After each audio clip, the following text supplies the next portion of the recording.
విధాత TV ప్రేక్షకులందరూ మహాకాల భైరవుని అనుగ్రహంతో ఆ రాజమాతాంగీదేవి అనుగ్రహంతో సుఖ సంతోషాలతో ఉండాలని మనస్ఫూర్తిగా ప్రార్థిస్తూ మీ విశ్వసాయి గురూజీ. ఆగస్టు 4వ తేదీ ఆదివారం అమావాస్య. దక్షిణాయనంలో వచ్చే తొలి అమావాస్య ఆది అమావాస్య అంటారు. ఈ అమావాస్య మనకి పరిహారాలకే కాదు, అన్నప్రసాద సేవకు కూడా ప్రసిద్ధి. మన పూర్వీకులు ఋషులు చెప్పిన మాట. ఆదివారం నాడు మనం ఉదయం అమావాస్య ఘడియల్లో ఈ హోమాన్ని ఎప్పట్లాగే రాజా శ్యామల సహిత మహాకాల భైరవ హోమాన్ని మనం జరుపుకుంటాం. ఇందులో అనేకమైనటువంటి పరిహారాలు మీ యొక్క సమస్యల కోసం చేయబడతాయి. అలాగే ఈ విభూది, ముఖ్యంగా హోమంలో వేసేటువంటి ద్రవ్యాలు, అష్టభైరవులకి కొన్ని తాంత్రిక ద్రవ్యాలు ఉంటాయి. ఆ ద్రవ్యాలను వేసి వాటి యొక్క విభూదిని తీసి మీకు పంపించడం జరుగుతుంది. ఈ విభూదిని ధరించడం వలన మీకు ఎదుట వ్యక్తిని ఆకర్షించేటువంటి శక్తి, అంటే మంచి పనుల కోసం వస్తుంది. అలా ప్రతి ఒక్కరూ కూడా ఈ హోమంలో పరోక్షంగా పాల్గొనండి. హోమం కోసం ఎవరైనా సరే వివరాలకు కింద స్క్రోల్ అవుతున్నటువంటి వాట్సాప్ నెంబర్కి మీరు మెసేజ్ పెట్టినట్లయితే హోమం వివరాలు తెలియజేయబడతాయి. మీరు మీ సమస్యల నుంచి బయటపడడానికి ఆగస్టు 4వ తేదీ ఆదివారం అమావాస్య రోజు జరిగేటువంటి హోమంలో పరోక్షంగా పాల్గొనండి. మరి హోమం అనంతరం అన్నప్రసాద సేవ జరుగుతుంది. మీకు భగవంతుని ప్రసన్నం చేసుకోవడం కాదు, కర్మలను తొలగించుకోవాలి అంటే సేవ చేయాలి. ఆ సేవ కోసం మీరిచ్చేటువంటి ఆ దక్షిణతో నేను మన పీఠానికి అనుసంధానంగా ఉన్నటువంటి ఆశ్రమంలో, అలాగే వేరొక మన ఆశ్రమంలో పిల్లలకి భోజన సౌకర్యం, అన్నప్రసాద సేవ చేయటం జరుగుతుంది. మీరు ఈ కార్యక్రమంలో పాల్గొనడం ద్వారా మీ వంతు కూడా కొంతమంది తల్లిదండ్రులు లేని బిడ్డలకు సేవ చేసిన వారు అవుతారు. ఆ భైరవుని అనుగ్రహానికి పాత్రులవుతారు. మరి రాశిఫలాల్లోకి వెళ్ళిపోదాం. ఈ రాశిఫలాల్లోకి వెళ్ళే ముందు మన వీడియోలు మీకు నచ్చుతాయని మీకోసం నేను మనస్ఫూర్తిగా ఇచ్చేటువంటి రెమెడీస్ కూడా చివరి వరకు చూసి, ఎందుకంటే చాలామంది ఈ రెమెడీస్ ఫాలో అయ్యి కూడా వారు కాస్త బాధల నుంచి విముక్తి కూడా కలిగించుకున్న వారు ఉన్నారు. ఈ రెమెడీస్ కూడా మేము డిస్క్రిప్షన్లో ఇవ్వటం జరుగుతుంది. చివరి వరకు చూస్తే మీకు అర్థమవుతుంది. మరి మన వీడియోలన్నీ మీకు నచ్చుతాయని భావిస్తాను. ఒక్క లైక్ ఇచ్చి ప్రోత్సహించండి. అలాగే మీ బంధుమిత్రులకు షేర్ చేయండి. ఎవరైనా మన ఛానల్ సబ్స్క్రైబ్ చేయకపోతే సబ్స్క్రైబ్ చేయండి. భైరవ శక్తి అనేటువంటి మరో ఛానల్లో మనం అనేకమైనటువంటి పరిహారాల కోసం చెప్తున్నాం. ఇప్పుడు శ్రావణ మాసంలో ఏం చేయాలో కూడా భైరవ శక్తి ఛానల్లో చెప్పాం. దాని లింక్ కూడా డిస్క్రిప్షన్లో ఇవ్వటం జరుగుతుంది. మీరు అది కూడా చూసి శ్రావణ మాసంలో ఏ విధంగా చేయాలి అన్న విషయాన్ని మీరు పరిశీలించి మీరు ఆ విధంగా చేసినట్లయితే మీకు ఆ పరమేశ్వరుడు అద్భుతాలు జరపాలని మనస్ఫూర్తిగా కోరుకుంటూ మరి రాశి ఫలాల్లోకి వెళ్ళిపోదాం. తులారాశి ఆగస్టు 1 నుంచి 15 వరకు ఈ తులారాశి వారికి ఎలా ఉంటుందో ఒక్కసారి పరిశీలన చేద్దాం. ఇక్కడ రాశ్యాధిపతి శుక్రుడు లాభంలో ఉండటం వలన కొంత మీకు అనుకూలమైనటువంటి ఫలితాలే, శుభ ఫలితాలే కనిపిస్తూ ఉన్నాయి.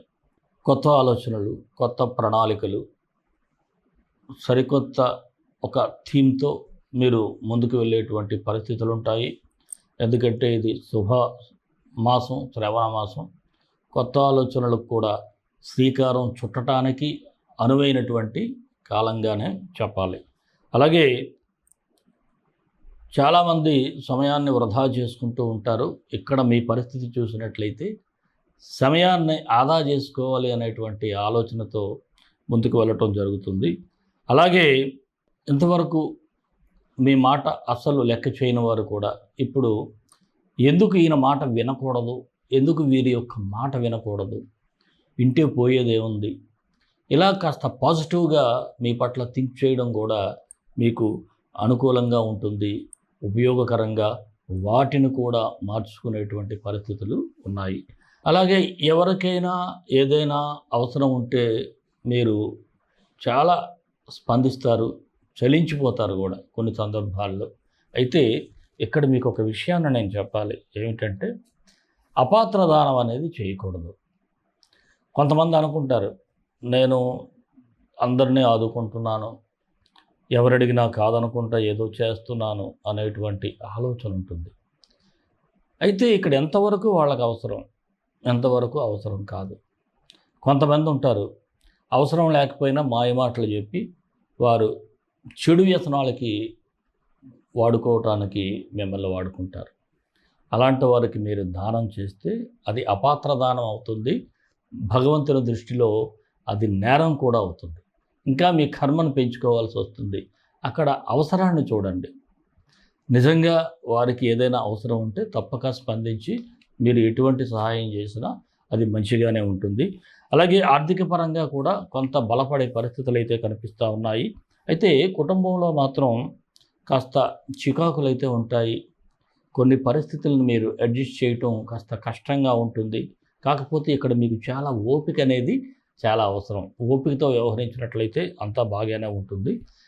ఇక కొంతమంది వ్యక్తులకు నూతన స్త్రీల వలన కొంత బెటర్ అయితే అవుతుంది, అంటే లాభం ఉంటుంది. వాళ్ళ పరిచయం మీకు హెల్ప్ఫుల్గా మారుతుంది. అది ఎటువంటి హెల్ప్ అంటే మాట ద్వారా, చేతల ద్వారా అనేది కాలమే నిర్ణయించాలి. మరి రుణ ఒత్తిడిని కూడా తగ్గించుకునేటువంటి పరిస్థితి అయితే కనిపిస్తూ ఉంది. ఇక ఇతరుల విషయాల్లో మాత్రం ఎంత తక్కువగా ఉంటే అంత మంచిది.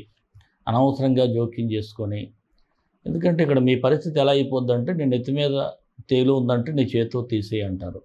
అలాంటి పరిస్థితుల్లో మీరు ఇరుక్కుపోతూ ఉంటారు. అలాగే కోర్టు వ్యవహారాలు కూడా మీకు అనుకూల ఫలితాలు వచ్చే అవకాశాలు ఉన్నాయి. నిరుద్యోగులకు కూడా ఉద్యోగ అవకాశాలు మెరుగుపడతాయి. ఇక రాజకీయ నాయకులకు చూసినట్లయితే కాస్త బలాన్ని పెంచుకుంటారు, రాజకీయ బలాన్ని. అయితే మీకున్నటువంటి బలం రెండూ కూడా అధిష్టాన వర్గానికి తెలిసేలా కూడా మీరు చేయటం, మీకంటే పెద్ద పెద్ద మంత్రుల దగ్గర కూడా మీ యొక్క బల ప్రదర్శన చేయటం, ఏదైనా ఒక కార్యక్రమాన్ని మీరు ఆర్గనైజ్ చేసినట్లయితే వారికి మీరేమిటో స్పష్టంగా అర్థమయ్యేటట్టుగానే చేస్తారు. ఇక ఉద్యోగస్తులకైతే అనుకూలంగానే ఉంది.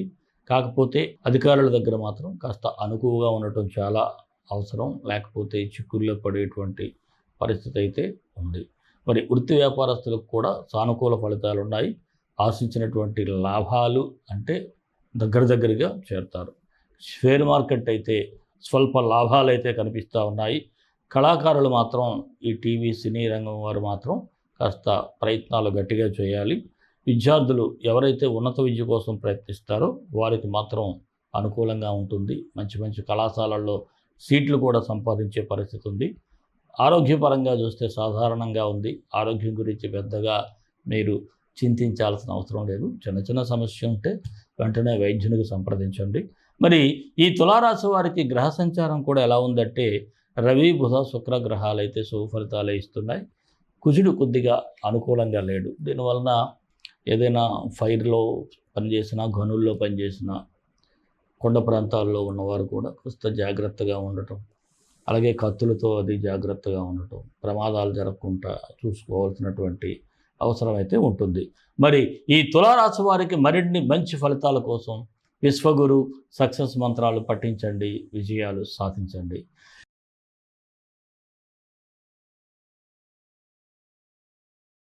ఈ రాశి వారికి కుజగ్రహానికి కుజగాయత్రి మంత్రం చదువుకుంటే సరిపోతుంది. లోహితాక్షాయ విద్మహే భూలాభాయ ధీమహి తన్నో అంగారక ప్రచోదయాత్. లోహితాక్షాయ విద్మహే భూలాభాయ ధీమహి తన్నో అంగారక ప్రచోదయాత్. ఈ మంత్రం డిస్క్రిప్షన్లో ఇవ్వటం జరుగుతుంది. మీరు ఈ మంత్రాన్ని మీరు తప్పకుండా ప్రతినిత్యం 18 సార్లు పఠించినట్లయితే ఉదయం సాయంత్రం కూడా మీకు మంచి ఫలితాలు అయితే వస్తాయి. మరి మన ఇష్టదైవం కాళభైరవుడు, కాళభైరవ గాయత్రి. కాళకాళాయ విద్మహే కాళాతీతాయ ధీమహి తన్నో కాళభైరవ ప్రచోదయాత్.